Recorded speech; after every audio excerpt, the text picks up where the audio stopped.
cavalli a 1100 metri dal traguardo, con Furgman che allarga leggermente su Amapa, mentre viene in terza ruota Iperide che ha compiuto uno stacco tremendo,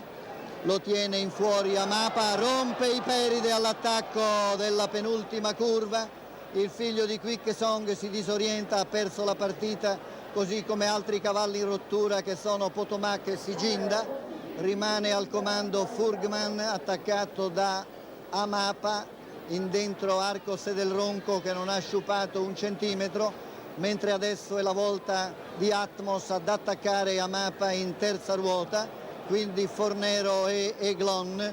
Varuna, Seanello e Kenderman e Iperide.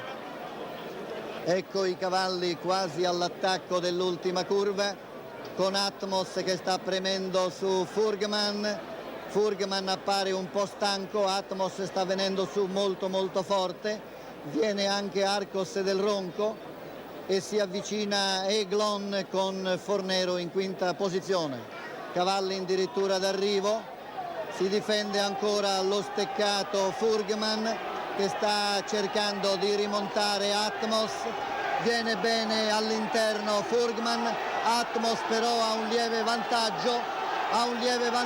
e ancora penso Atmos su Furgman, poi c'è Arcos del Ronco, Eglon, ancora Fornero, Kenderman, Varuna, Boccia di Jesolo, Seanella e Amapa.